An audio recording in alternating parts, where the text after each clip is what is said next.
महाराष्ट्र विधानसभा निवडणुकीमध्ये उत्तर भारत असो की दक्षिण भारत असो या भागातील लोकप्रतिनिधी महाराष्ट्राच्या लोकांनी निवडून दिले।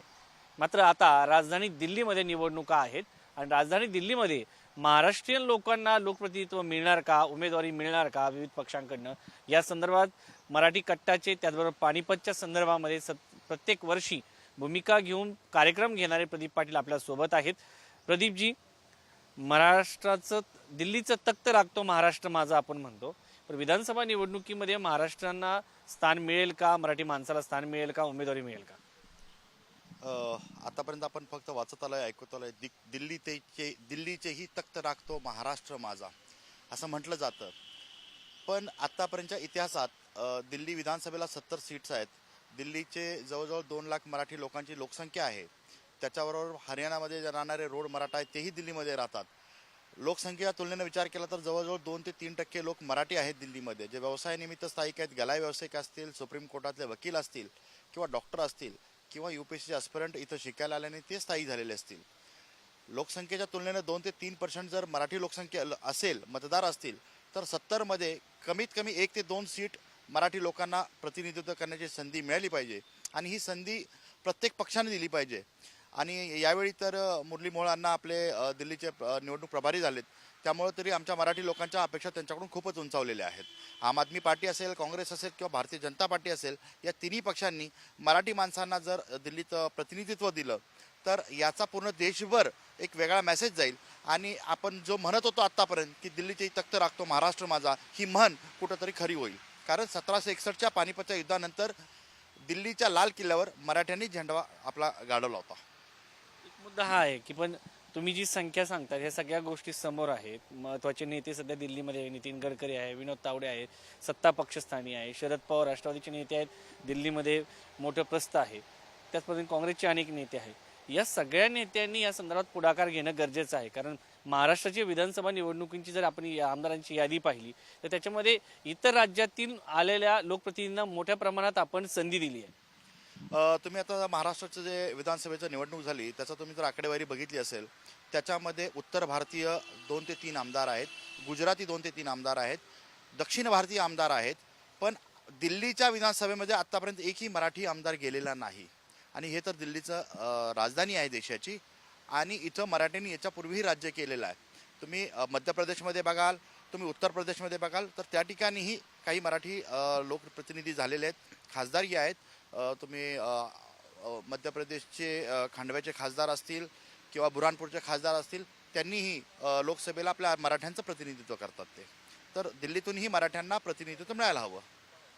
मराठी साहित्य संमेलन आहे, तुम्ही त्या सगळ्या याच्यामध्ये हरियाणाने भाग घेताय, तुम्ही सातत्यानं सामाजिक याच्यामध्ये काम करत असतात।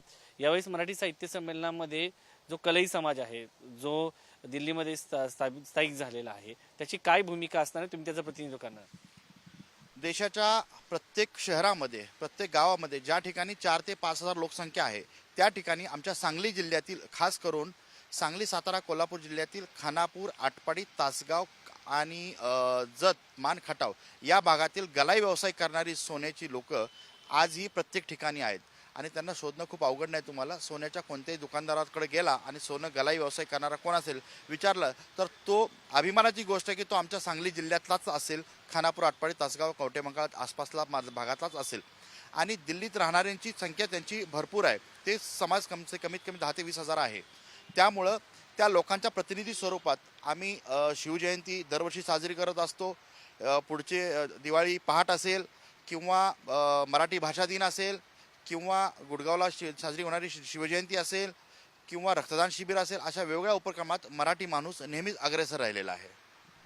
तुम्ही जे उत्तर आपले मुलं येतात UPSCचा अभ्यास करण्यासाठी, त्यांची देखील हा समाज मदत करताना पाहायला मिळतो, मराठी कट्ट्याच्या माध्यमातून असो किंवा तुम्ही वेगवेगळ्या विद्यार्थ्यांनाही मदत करताना पाहायला मिळतं। असं करत असताना महाराष्ट्रातून आलेल्या मुलांचं असं काही वर्गीकरण केलं जातं, पक्षाचा, जातीचा, असं काही विचार केला जातो का? मी अभिमानानं सांगेन, शौर्य स्मारक ट्रस्ट पानिपततर्फे आम्ही 14 जानेवारीचा कार्यक्रम दरवर्षी करत असतो।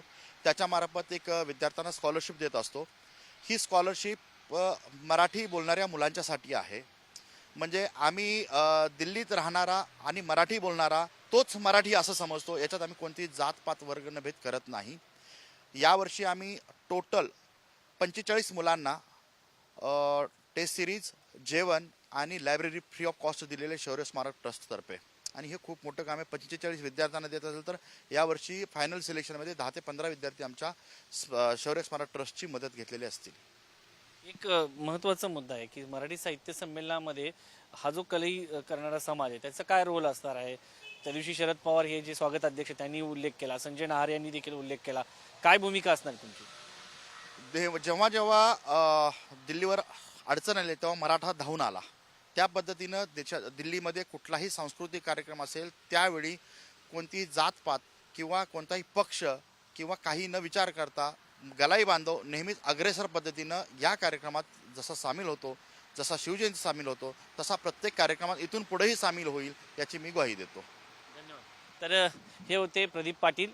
दिल्लीमध्ये कोणताही कार्यक्रम असतो, शिवजयंती असो, पानिपतचा कार्यक्रम असो, मराठी माणसांची जेव्हा गरज असते तेव्हा ज्या पद्धतीने कुठल्याही माणसाचं आपण जातपात विसरून त्याला वारकरी म्हणतो, त्याच पद्धतीने महाराष्ट्रातून आलेला प्रत्येक माणूस हा वारकरी समजून प्रदीप पाटील असो किंवा त्यांचं संघटन असो किंवा कलई समाज असो, हा महाराष्ट्रातून आलेल्या व्यक्तींना मदत करत असतो. आता त्यांचं म्हणणं आहे की दिल्लीमध्ये सर्व राजकीय पक्षांनी विचार करावा आणि मराठी माणसाला या ठिकाणी निवडणुकीसाठी उमेदवारी द्यावी अशी मागणी त्यांनी या निमित्ताने केली आहे. कॅमेरामन अनिल शिवाजी काळे, पुढारी न्यूज, दिल्ली.